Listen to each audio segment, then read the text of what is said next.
목사의 검은 베일, 너서니엘 호손. 교회지기는 밀포드 교회 입구에 서서 기운차게 종끈을 잡아당겼다.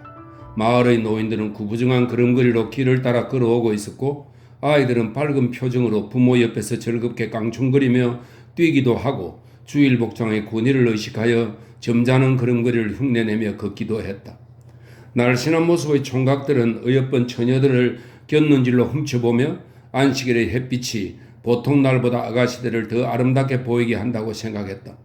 사람들의 무리가 대부분 교회 입구에 들어섰을 때 교회지기는 후프 목사의 집 대문을 지켜보면서 종을 치기 시작했다. 목사의 모습이 나타나면 그것은 종치기를 그친다는 신호인 까닭이었다. 아니, 후프 목사님이 얼굴에 뭘 쓰고 계시지? 교회지기가 놀라서 외쳤다. 그 말을 들은 주위 사람들은 즉시 몸을 돌려 사색에 잠긴 걸음걸이로 교회를 향해 천천히 다가오고 있는 후프씨 같이 생긴 사람의 모습을 바라보았다. 그들은 하나같이 모두 놀랐다. 어떤 낯선 목사가 후프씨의 설교단에 대신 들어서려고 다가오고 있다 해도 그처럼 놀란 표정을 짓지는 않았을 것이다. 저분이 우리 목사님이라 말입니까? 그레이시가 교회지기에게 물었다. 분명 목사님이죠. 웨스트베리의 슈터 목사님과 오늘 설교를 바꿔서 하기로 되어 있었는데 슈터 목사님이 갑자기 장례식에서 설교를 하게 되는 바람에 못 오게 되었다고 어제 연락이 왔지요. 교회지기가 대답했다. 그처럼 모든 사람을 놀라게 하는 원인은 아주 사소한 것처럼 보일는지 모른다. 30쯤의 나이에 신사다운 풍모를 지닌 후퍼씨는 비록 총각이긴 하지만 마치 꼼꼼한 아내가 밴드에 풀을 먹이고 주일날 입는 목사복에서 일주일 내에 묵은 먼지를 깨끗하게 털어낸 것처럼 늘 성직자다운 깔끔한 옷차림을 하고 있었다. 그런데 그날 그의 모습에는 한 가지 유별나게 눈에 띄는 점이 있었던 것이다. 그것은 후퍼씨가 쓰고 있는 검은 베일인데 그 베일은 그의 이마를 두르고 얼굴 위로 낮게 드리워져서 그의 숨결에 흔들리고 있었다. 좀 더 가까이에서 보면 베일은 입과 턱을 제외한 얼굴의 모든 부분을 가린 두 겹의 천으로 이루어진 것처럼 보였지만 아마도 그의 시야를 완전히 차단하지는 않고 모든 생물과 무생물들의 어두운 빛을 드리우고 있었을 것이다. 이 어두운 베일 뒤에서 후프씨는 깊은 생각에 잠긴 사람들이 어뢰 그르듯이 몸을 약간 구부린 자세로 발밑을 내려다보며 천천히 그리고 조용히 걸어오면서 교회의 계단에서 기다리고 있는 교구민들에게 친절히 목례를 했다. 그러나 그들은 너무 놀란 나머지 목사의 인사에 제대로 답례하지도 못했다. 후프 목사님의 얼굴이 저 천조각 뒤에 있을 것 같지가 않은데요? 교회지기가 말했다. 아이고 흉해라. 얼굴을 가린 것뿐인데 목사님이 뭔가 무서운 존재로 바뀌어버린 것 같네. 목사님이 도셨군. 교회 입구를 가로질러 후프씨를 뒤따라 가면서 그레이시가 말했다. 후프씨가 교회 안으로 들어서기 전에 이미 알 수 없는 이상한 일이 일어났다는 소문이 퍼져서 교회 안에 모인 사람들을 술렁이게 만들었다. 문 쪽을 향해 얼굴을 돌리고 있지 않는 사람은 드물었고 많은 사람들은 아예 일어서서 문 쪽을 정면으로 바라보고 있었다. 한편 어린아이들은 의자 위로 기어 올랐다가 다시 내려오며 소란을 피웠다. 목사가 입장할 때 따라야 할 침묵의 정적과는 정반대로 여자들의 옷 스치는 소리, 남자들의 발 끄는 소리들로 교회 안은 온통 술렁대고 있었다. 그러나 후퍼씨는 교민들의 이런 술렁댐을 깨닫지 못하고 있는 듯 했다.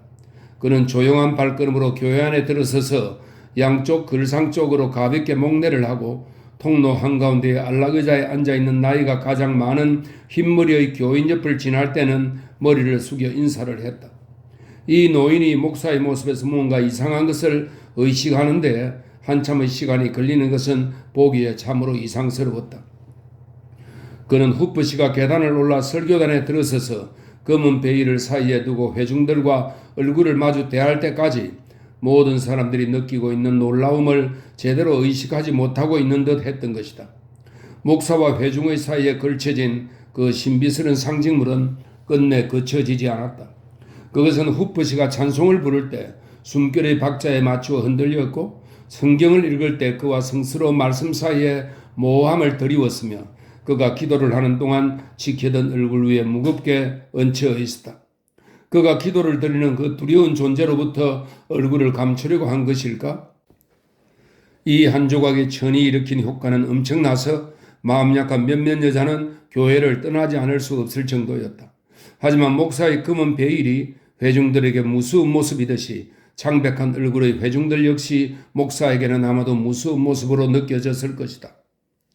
후퍼 씨는 훌륭한 목사로서의 명성을 얻고 있긴 했지만 열정적이고 정력적인 목사로 알려지지는 않았다.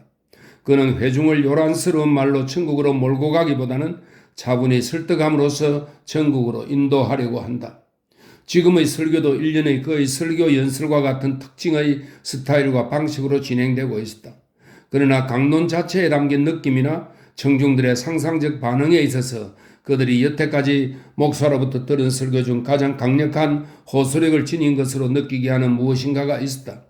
그 설교는 보통 때보다 좀 더 어둡게 후퍼시 특유의 온화한 우울함에 물들어 있었다. 설교의 내용은 숨겨진 죄와 전능하신 하나님이 다 알아낼 수 있다는 사실조차 잊은 채 우리의 가장 가깝고 소중한 사람들로부터 숨기고 심지어 우리 자신의 의식으로부터도 감추려 드는 슬픈 죄의 비밀에 관한 것이었다. 그의 말에는 미묘한 힘이 실려 있었다. 가장 순진무구한 소녀와 굳은 가슴의 남자에 이르기까지 회중의 모든 사람들은 마치 목사가 무슨 베일을 걸친 채 그들에게 다가와 그들의 행동과 생각의 숨겨진 사악함을 찾아낸 것처럼 느꼈다. 많은 사람들이 꼭 쥔 두 손으로 그들의 가슴을 가렸다. 후퍼 씨가 말하는 내용에는 아무런 무서운, 적어도 격렬한 표현이 담겨있지 않았음에도 그의 말을 듣는 사람들은 우울한 목소리가 들릴 때마다 함께 몸을 떨었다. 그들이 바란 것이 아닌 어떤 비장함이 두려움과 손을 마주잡고 오는 듯 했다. 청중들은 목사로부터 평소와는 아주 다른 어떤 특질을 강하게 느꼈기 때문에 한 줄기 바람이 그 베일을 젖혀 목사의 모습을 확인시켜 주었으면 하고들 바랐다. 전체적인 형상과 몸의 동작과 목소리는 후퍼 씨의 것이라 해도 얼굴은 낯선 사람의 것임이 드러나리라고 그들은 거의 믿고 있었던 것이다. 예배가 끝나자 사람들은 입 밖에 내지 못하고 있던 놀라움을 얼른 전하고 싶어 체면도 없이 혼란스럽게 교회에서 서둘러 빠져나왔다. 검은 베일이 시야에서 사라지는 순간 그들은 기분이 한결 가벼워지는 것을 느꼈다. 어떤 사람들은 끼리끼리 머리를 맞대고 조그만 원을 그리며 서서 계속 뭐라고 수건댔고 어떤 사람들은 침묵의 명상에 잠긴 채 혼자 집으로 발걸음을 옮겼으며 또 어떤 사람들은 큰 소리로 떠들어대면서 허세를 부리는 웃음소리로 안식일의 고요함을 모독하기도 했다. 몇몇 사람은 그 비밀을 꿰뚫어 볼 수 있다는 듯이 의미 깊게 머리를 흔들기도 했고 한두 사람은 아무것도 이상할 게 없다고 후퍼 씨의 시력이 밤에 등불 밑에서 책을 보느라 약해져서 차양이 필요했을 뿐이라고 단언하기도 했다. 잠시 후 후퍼 씨도 신도들을 뒤따라 밖으로 나왔다. 베일로 가린 얼굴을 이리저리 돌리면서 그는 머리가 허연 노인들에게는 깍듯이 예의를 차렸고 중년의 사람들에게는 친구이자 정신적 안내자로서 친절하면서도 위엄을 갖춘 인사를 보냈다. 또한 젊은이들은 위엄과 사랑이 섞인 태도로 맞았고 어린아이들에게는 머리를 쓰다듬으며 축복을 내렸다. 안식일에 그는 늘 그렇게 했던 것이다. 그러나 지금은 그러한 그 인사에 사람들은 이상하고 당황한 표정으로 대했다. 전처럼 목사 옆에서 함께 걷는 영광을 바라는 사람도 없었다. 손더스 영감도 후퍼 씨를 그 식탁에 초대하는 일을 깜빡 잊어버린 게 틀림없었다. 후퍼 목사는 이 교회에 취임한 이래 거의 매주일마다 손더스 영감의 식탁에 초대를 받아서 음식의 축복의 기도를 내려왔던 것이다. 그날은 식사에 초대받지 못했기 때문에 그는 목사관으로 돌아갔다. 문을 닫는 순간 후퍼 씨는 자신에게 시선을 못 받고 있는 사람들을 돌아다 보았다. 검은 베일 아래로부터 슬픈 미소가 희미하게 비치다가 그가 사라질 때 입가에서 가물대며 흐려져 갔다. 참 이상도 하네요. 어떤 여자라도 아무렇지 않게 모자 위에 들이올 수 있는 평범한 검은 베일 하나가 후퍼 목사님 얼굴에서는 저처럼 끔찍한 물건이 되다니 말이에요. 한 부인이 말했다. 목사님 정신이 이상해진 게 틀림없어. 동네 의사인 그의 남편이 말을 받았다. 하지만 참으로 이상한 것은 이런 기이한 행위가 나처럼 정신이 말짱한 사람에게도 미치는 그 영향이란 말이에요. 검은 베일이 목사님의 얼굴만 가린 것이네도 목사님 몸 전체로 영향력이 퍼져서 머리에서 발끝까지 완전히 유령처럼 보이게 만든단 말이야. 당신은 그렇게 느끼지 않소? 정말이에요. 목사님과 단 둘이만은 도저히 함께 있을 수 없을 것 같아요. 아마 목사님도 자신과 단 둘이만 있는 게 두려울 거예요. 사람은 때로 그러는 법이지. 그날 오후 예배도 비슷한 상황에서 진행이 되었다. 예배가 끝나자 한 젊은 아가씨의 장례식을 알리는 종이 울렸다. 친척과 친구들은 집안에 모였고 좀 더 먼 친지들은 문 근처에 서서 죽은 사람의 훌륭한 점들에 대해 이야기를 나누고 있었는데 그들의 이야기는 아직도 검은 베일을 쓰고 있는 후퍼 씨가 나타남으로써 중단이 되었다. 검은 베일은 그 자리에서는 아주 어울리는 상징물이었다. 후퍼 목사는 시체가 안치된 방으로 들어서서 세상을 떠난 그의 신도에게 마지막 작별을 고하기 위해서 관 위로 몸을 구부렸다. 그가 몸을 구부리자 베일이 이마에서 아래로 수직으로 드리워져서 만일 죽은 아가씨의 눈꺼풀이 영원히 감겨있지 않았다면 그녀는 그의 얼굴을 볼 수 있었을 것이다. 후퍼 씨가 그처럼 황급히 검은 베일을 다시 붙던 것은 죽은 아가씨의 눈길이 두려워서였을까? 죽은 사람과 산 사람과의 대면을 목격한 한 사람은 목사의 얼굴이 드러난 순간 비록 얼굴은 죽음의 평온함을 유지하고 있었지만 시체가 약간 몸을 떨면서 수의와 무명 모자가 바스락거렸다고 주저함이 없이 주장했다. 그러나 이 이상한 현상을 목격한 유일한 정인은 미신을 잘 믿는 한 노파뿐이었다. 후퍼 씨는 관 있는 곳에서 나와 조객들이 모여있는 방으로 가서 장례 기도를 하기 위하여 계단 위쪽으로 올라갔다. 목사의 기도는 부드럽고 슬픔에 가득 차서 가슴을 녹이면서도 천국의 희망들로 물들어 있어서 마치 죽은 이의 손가락이 튕기는 천국의 하프 선율이 목사의 슬픈 의조에 섞여 희미하게 들려오는 듯했다. 사람들은 목사가 그들과 그 자신과 모든 인간들이 이 젊은 아가씨가 그랬으리라고 믿어 의심치 않듯이 그들의 얼굴로부터 베일을 걷어갈 그 두려운 시간에 대하여 예비하고 있으리라고 기도할 때 그 말의 뜻을 제대로 이해하지 못하면서도 모두들 몸을 떨었다. 죽은 이를 앞세워 관을 든 사람들이 무거운 발걸음으로 앞서가고 조객들과 검은 베일을 쓴 목사가 뒤따라오면서 온 거리를 슬픔으로 물들였다.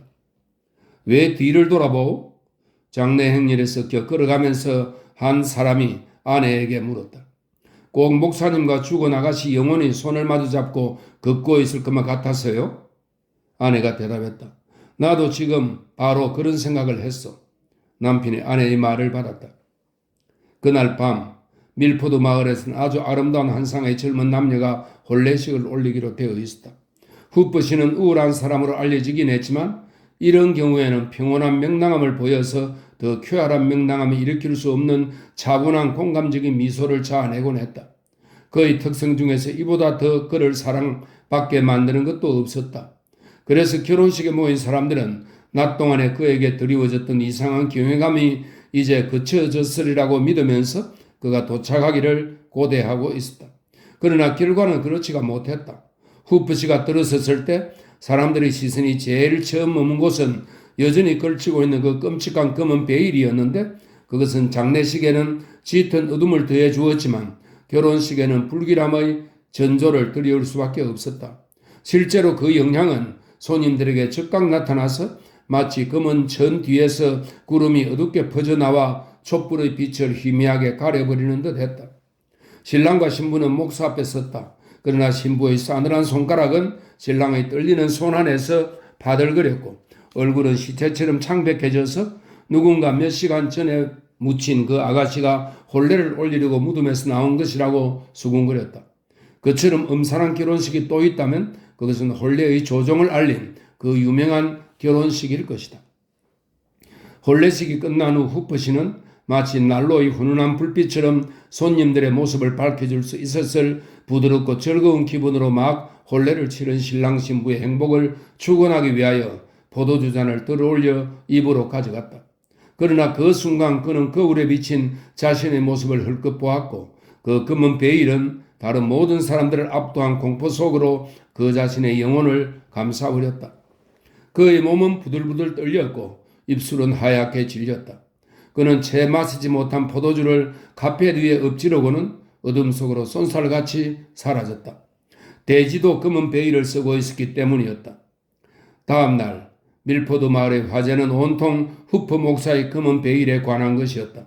검은 베일과 그 뒤에 숨겨진 신비로움은 거리에서 만난 아는 사람들 사이에 그리고 창문 너머로 서로 이야기를 주고받는 부인들 사이에 토론의 주제를 제공해 준 것이다.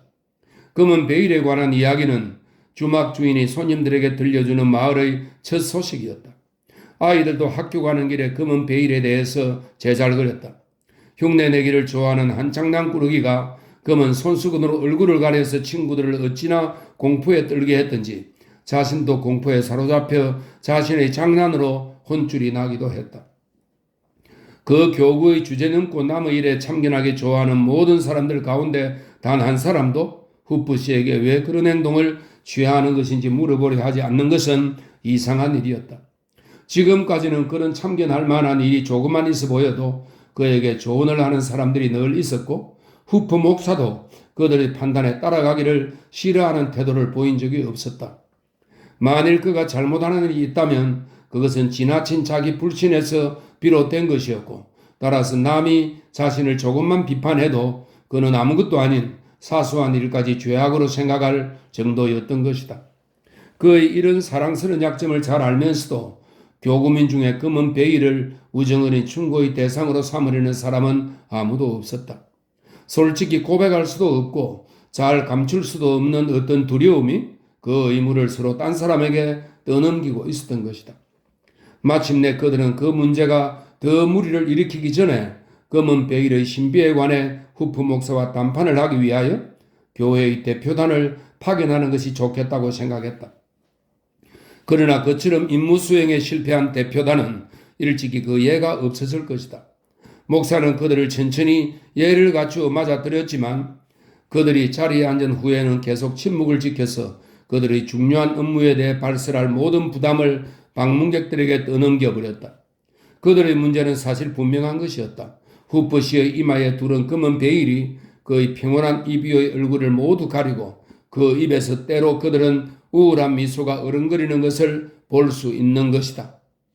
그러나 그들의 상상세계에서 그 천조각은 그의 가슴 앞에 드리워져 그와 그들 사이의 어떤 무서운 비밀의 상징처럼 느껴지는 것이었다. 베일만 거쳐진다면 그들은 자유롭게 그 베일에 대해서 이야기할 수 있을 것 같았지만 베일이 거쳐지지 않는 한 그것은 불가능해 보였던 것이다. 그래서 그들은 보이지 않는 시선으로 그들을 응시하고 있는 것처럼 느껴지는 후프 씨의 눈으로부터 불안스럽게 움츠러들며 말없이 혼란스러운 기분으로 한참을 그렇게 앉아 있었다. 마침내 대표단은 무한한 모습으로 교구민들에게 돌아와서 사안이 너무 중하기 때문에 종교회의는 아니라 하더라도 적어도 교회의 위원회에서 다루어져야 하리라고 선언할 수밖에 없었다. 그러나 그 마을에는 검은 베일이 모든 사람에게 주는 무서운 느낌에 오싹하지 않는 한 사람이 있었다. 대표단의 아무런 설명 없이 오히려 설명을 요구하면서 돌아왔을 때 그녀는 차분한 용기와 힘으로 후프 씨의 주위에 시시각각으로 점점 더 어둡게 몰려드는 이상한 구름을 쫓아버리기로 결심했다. 그 약혼녀로서 검은 베일이 감추고 있는 것이 무엇인지 알아내는 것은 그녀의 특권이기도 했다.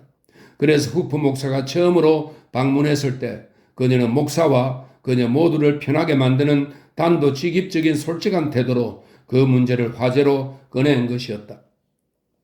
목사가 자리에 앉은 후 그녀는 베일을 뚫어지게 바라보았지만 그 많은 사람들을 공포로 몰아넣은 무서운 어둠 같은 것을 전혀 느낄 수 없었다. 그것은 그의 이마에서 입까지 드리워져서 숨길에 따라 가늘게 흔들리고 있는 두 겹의 천에 불과했다. 맞아요.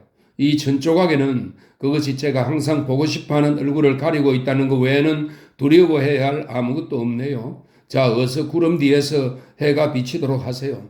먼저 검은 베일을 걷으시고 왜 그걸 쓰고 다니시는지 저에게 말씀해 주세요. 그녀는 미소를 지으며 큰 소리로 말했다. 후프 씨의 미소가 희미하게 어른거렸다. 우리 모두가 베일을 걷어버릴 시간이 올 것이요. 그때까지 내가 이 천조각을 두르고 있다고 해서 나쁘게 생각하지 말아주시오. 당신의 말씀 자체도 뭔지 알쏭달쏭하네요. 최소한 그 말씀으로부터라도 베일을 끄으시죠. 젊은 여인이 대꾸했다. 나의 서약에 허락하는 한 그렇게 하리다.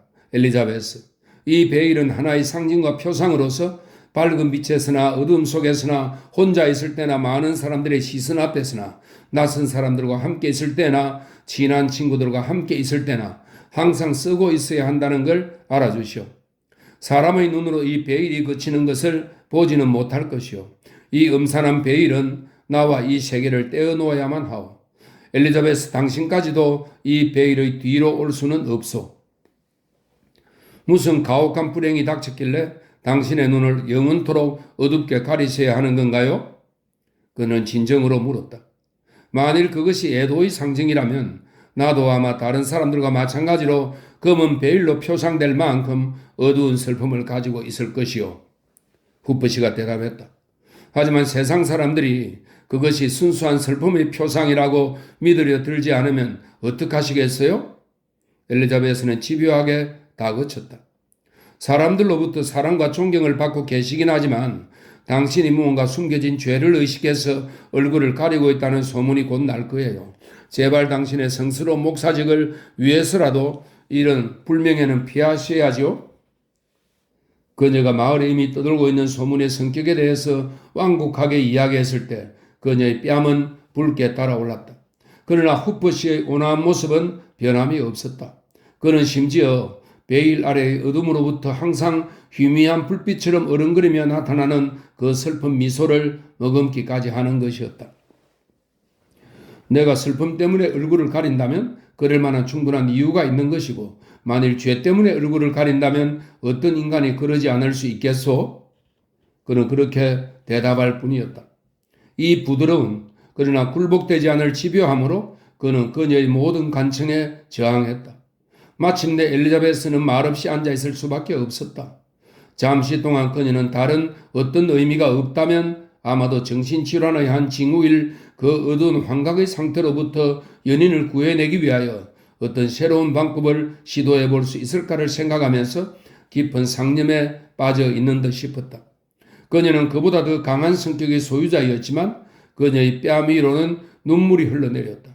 그러나 다음 순간 슬픔의 감정 대신 뭐랄까 새로운 어떤 느낌이 엄습했다. 그녀의 눈이 별 생각 없이 검은 베일에 머물러 있던 어느 순간 하늘에 갑작스레 퍼지는 황혼빛처럼 그 베일에 대한 공포가 그녀 주위로 엄습해 온 것이었다. 그녀는 일어서서 떨리는 몸으로 그 앞에 섰다. 드디어 당신도 그걸 느낀 거요? 슬픔에 잠긴 어조로 그가 말했다. 그녀는 아무 대답도 하지 않고 한 손으로 눈을 가리고는 방에서 나가려고 몸을 돌렸다. 그러자 그가 황급히 앞으로 와서 그녀의 팔을 붙들었다. 엘리자베스, 나에게 인내심을 가지고 대해줘요. 그는 격렬히 소리쳤다.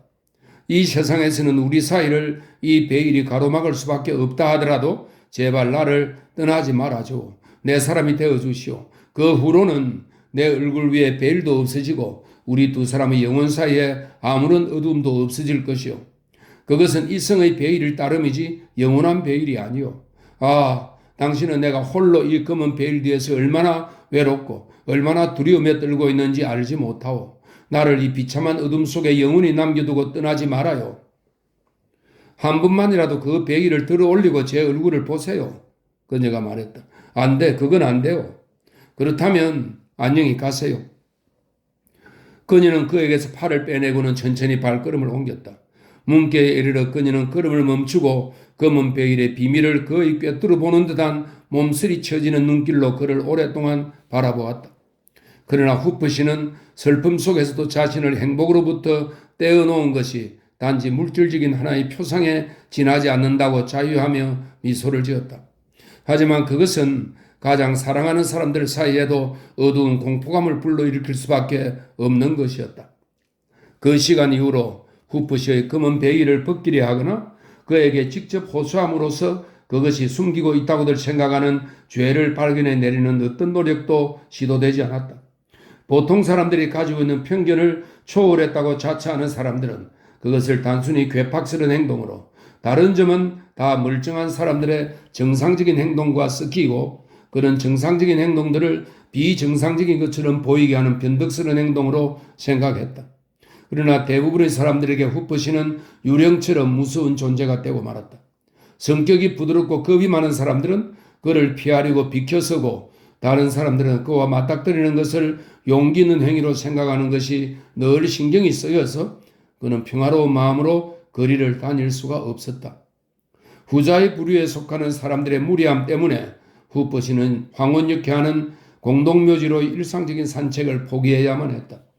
그가 묘지의 문에 기대어 상념에 잠겨 있을 때면 묘비 뒤쪽 여기저기에서 그의 검은 베일을 훔쳐보는 얼굴들이 늘 있었기 때문이었다.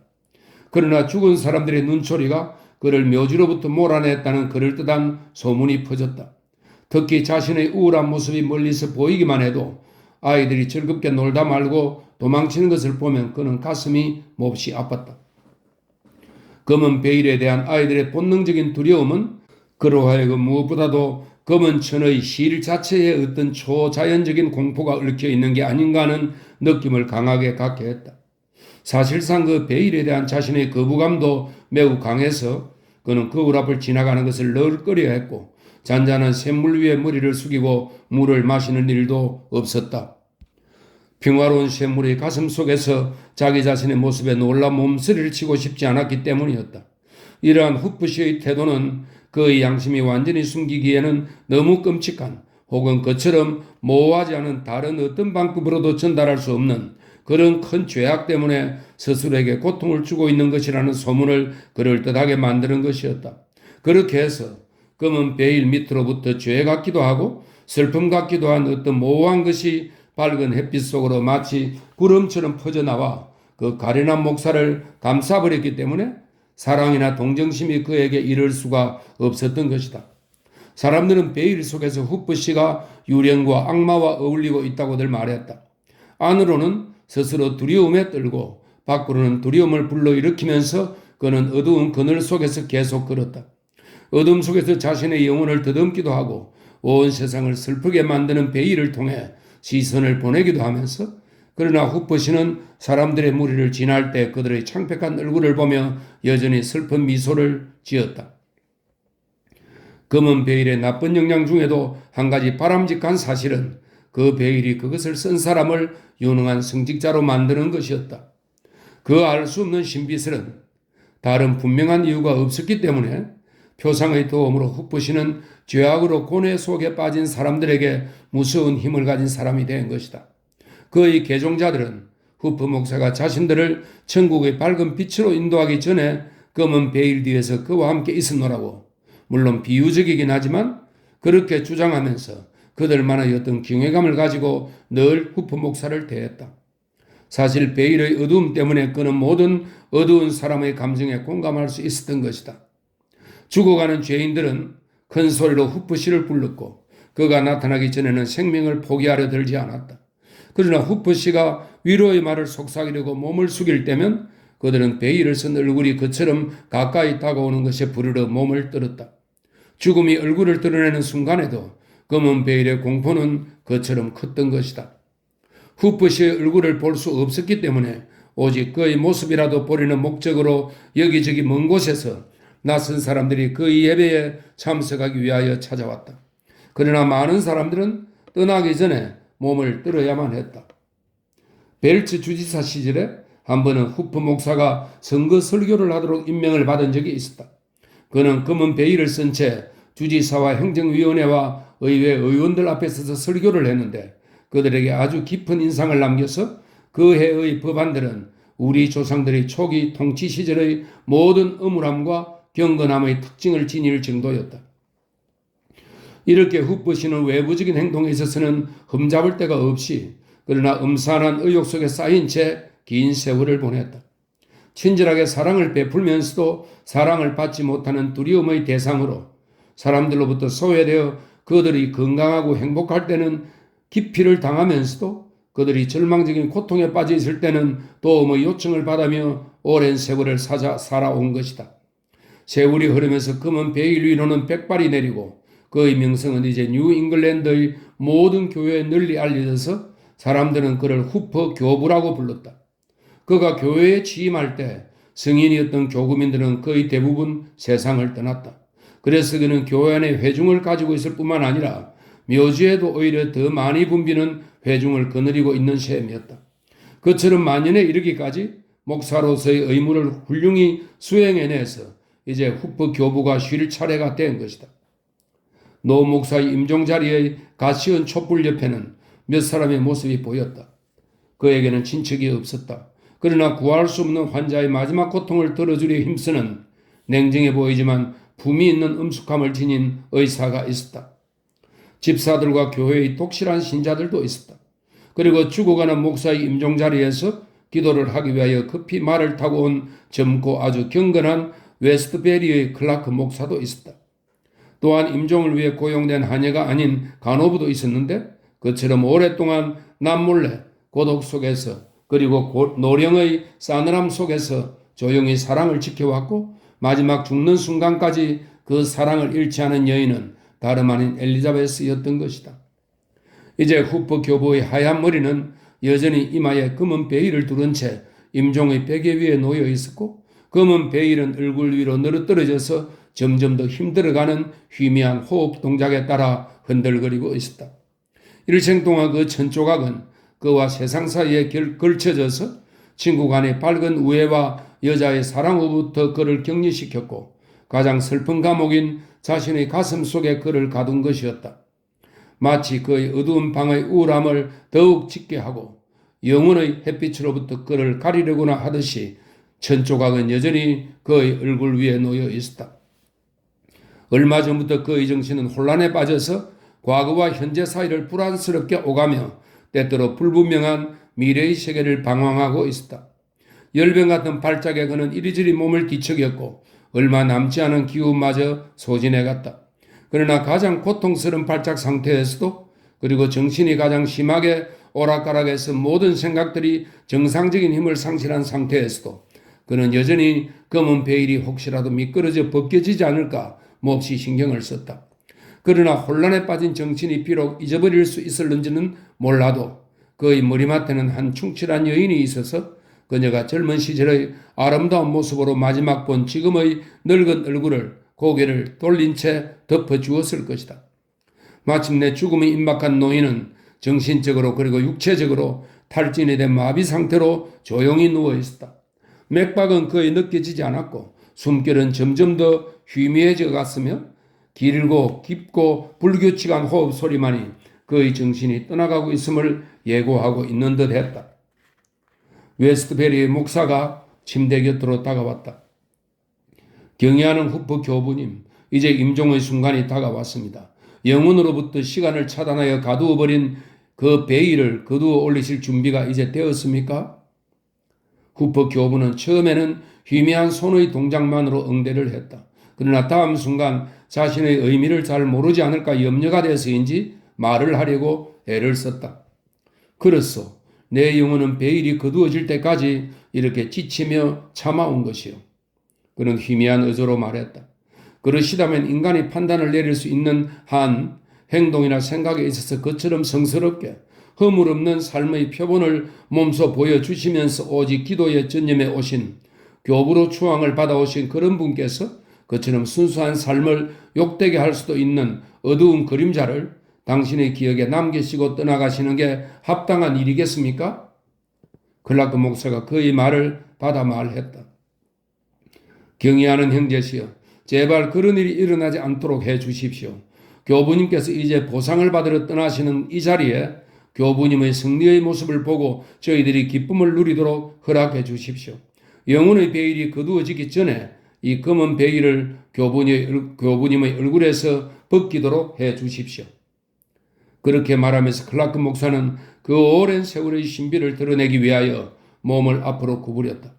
그러나 지켜보고 있는 모든 사람을 경악해 하는 갑작스러운 힘을 발휘하여 후퍼 교부는 이불 밑으로 두 손을 갑자기 내뻗어 검은 베일 위를 꼭 누르면서 만일 웨스트베리의 목사가 죽어가는 자신과 겨루러 든다면 끝까지 싸우겠다는 결연한 태도를 보이는 듯 싶었다. 안 돼요. 이 세상에서는 절대 안 돼요. 베일을 쓴 목사는 그렇게 소리쳤다. 참으로 불행한 분이시군요. 교부님은 자신의 영혼에 무슨 끔찍한 죄를 씌워 지금 하나님의 심판대로 향하시는 겁니까? 클라크 목사가 놀라며 외치듯 말했다. 후퍼 교부는 숨을 헐떡거렸고 목에서는 가래 끓는 소리가 들렸다. 그러나 그는 온 힘을 다하여 두 손을 앞으로 내뻗어 삶을 붙잡고 그가 말을 마칠 때까지 삶을 계속 붙들고 있으려는 듯 했다. 그는 침대에서 몸을 일으키기까지 했다. 침대에 앉아 그가 죽음의 팔에 안겨 떨고 있는 동안 검은 베일은 일생 동안 쌓여온 공포를 마지막 순간에 농축해 보여주기라도 하듯 끔찍한 모습으로 그의 얼굴 위로 늘어떨어져 있었다. 그러나 입가로 자주 떠돌던 희미한 슬픈 미소가 베일의 그 어둠 속으로부터 어른거리며 후퍼 교부의 입술 위에서 머뭇거리고 있는 것 같았다. 당신들은 왜 나만 보면 두려워 몸을 뜨십니까? 베일에 가린 얼굴로 창백해진 주위 사람들을 둘러보며 그는 외치듯 말했다. 서로서로를 보고 두려워 뜨십시오. 오직 나의 검은 베일 때문에 남자들은 나를 피하고 여자들은 동정심을 보이지 않고 아이들은 소리를 지르며 달아난 것입니까? 이 천조각을 그처럼 우습게 만든 것이 그것이 막연히 상징하는 알 수 없는 신비가 아니고 무엇입니까? 친구가 친구에게, 연인이 그가 가장 사랑하는 연인에게 속마음을 다 보여줄 수 있을 때 사람들이 가정스럽게 자신의 죄를 남몰래 쌓아가며 창조주의 눈앞에서 움츠러들지 않을 수 있을 때 그때 내가 그 밑에서 살아왔고 죽어간 그 상징물을 보고 나를 괴물이라고 생각하십시오. 지금 내 주위를 둘러보면 보시오. 모든 사람들의 얼굴에 검은 베일이 씌워져 있지 않습니까? 그의 말을 들은 사람들이 서로 겁을 먹고 두려움에 떨고 있는 동안 후퍼 교부는 베개 위로 넘어져 베일을 쓴 채 입술가로 희미한 미소를 띄우며 이 세상을 떠났다. 베일의 얼굴을 가린 채 사람들은 그를 관에 눕혔고 베일에 가린 시신을 그대로 무덤으로 옮겨갔다. 오랜 세월 동안 그 무덤 위에서는 풀들이 자라났다 시들었고 묘비에는 이끼가 자라났으며 후퍼씨의 얼굴은 흙으로 돌아갔다. 그러나 그 얼굴이 검은 베일 밑에서 썩어갔을 것을 생각하면 지금도 오싹해진다.